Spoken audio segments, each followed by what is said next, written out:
The boss is back, and all it took was one handshake.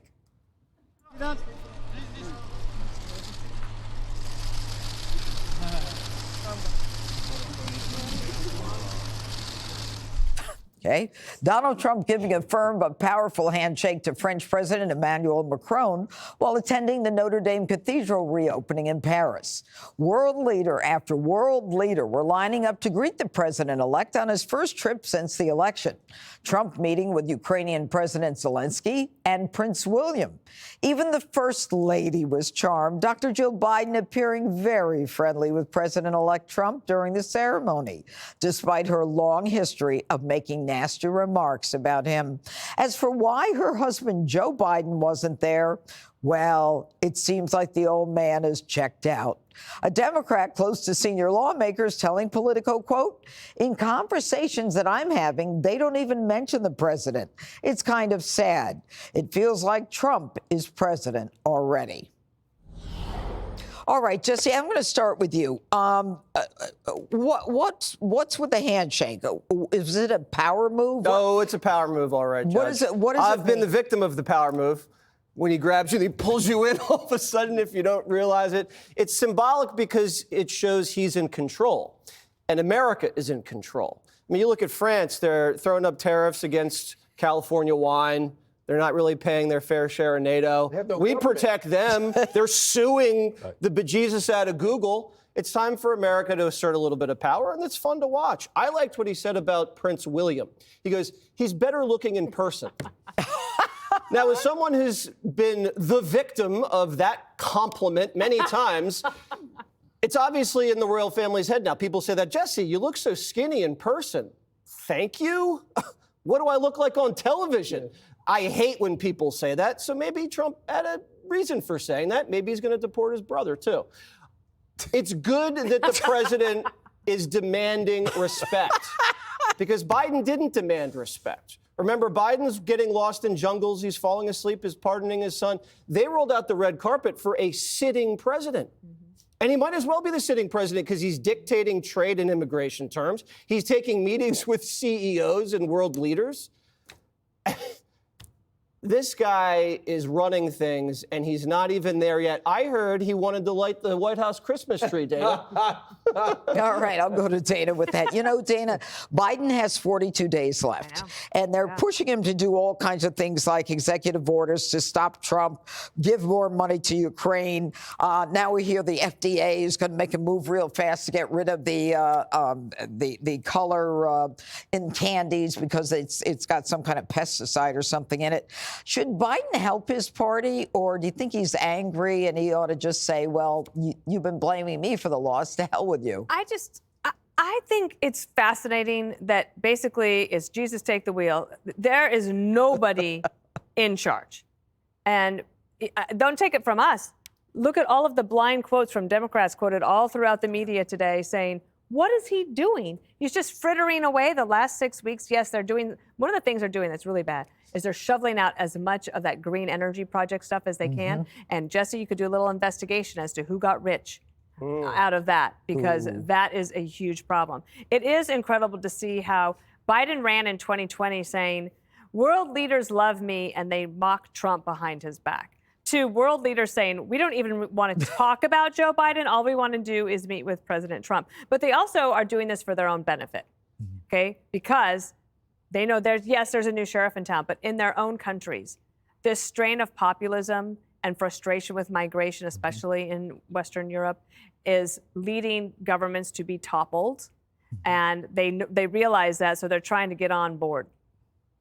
She's so right about that. I mean, a lot of these leaders obviously are, I mean, they realize that Trump has the power, but they also, they understand that it's probably a good thing for them in their own country. But what about Jill and Trump? So Jill, she's smiling at him. She and her husband call him Hitler forever and how horrible he was. And then Donald Trump is such a genius. He turns around and he basically says, with his new cologne, even your enemies can't resist. So he turns it into a commercial. Right. I'm surprised he didn't say, show in the picture, have him on one of the Trump watches on at the same time. But they hit it off. They seem to be charmed, and they contrasted that with the Vice President Kamala Harris, Vice President for now, but she's invisible. They seem to be an icy stare between them, and they never got along. And I guess she still holds some resentment for the fact that everybody stabbed her husband in the back, and then she filled the void. But I'm struck by a couple of things. Number one, it's not that Trump was winning and it looks like he's going to win. He's won, so they know he's coming, and they know exactly what to expect. And I think two things are happening. Number one, they know what to expect. And number two is they were so dismissive in the beginning. Remember John Kerry in France saying, don't worry, we're going to impeach him anyway. It wasn't really an election. Vladimir Putin got him the win. So the whole world was like, who is this guy?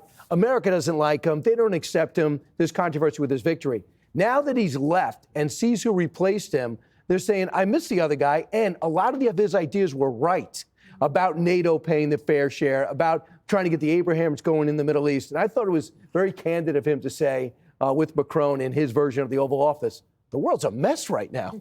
He's like, your government collapsed. Germany's a mess. Look at the Middle East. Bashar Assad's hanging out in Moscow with Edward Snowden.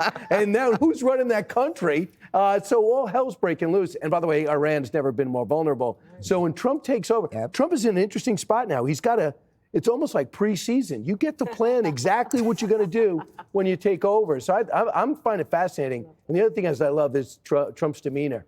He looks so confident but not cocky. He looks in control, taking it all in. This week, welcome Jeff Bezos to Mar-a-Lago. Everyone's coming to him. Things are coming around. They want him seen fixing things. Yeah, Bezos, Zuckerberg, Trudeau comes running from Canada. But, we're seeing now what a real president does in terms of the time and the energy. I mean, our president goes to a G7 or a summit of some sort. He can't even show up for dinner. He's so tired. This is good. This is the beginning where we all have to get ourselves exercise to keep up. Can I talk? Yeah. So, see, do you agree with that, or you think Joe Biden was really on top of his game? I think this is what happens when you have a new president come in from this standpoint.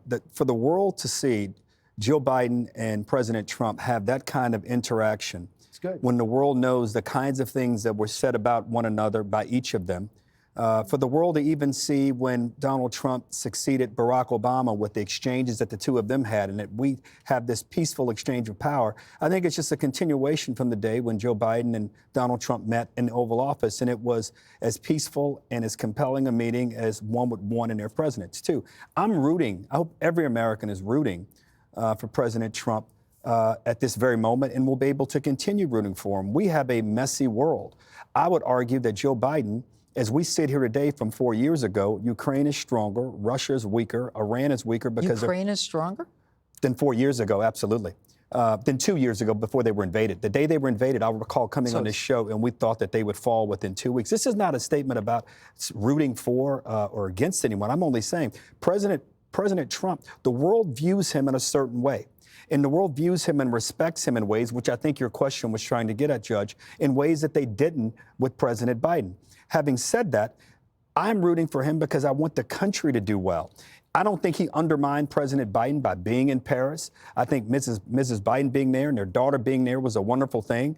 And I'm glad to hear that Prince William's better looking in person than he is there. I've had a few say that as well, Jesse. No. But the bottom line is we need allies as we try to counter North Korea and Iran and Russia and China. And there's no one that knows it better than President Trump. And I'm rooting for him in that quest. And we need a president who knows how to get other countries to respect us.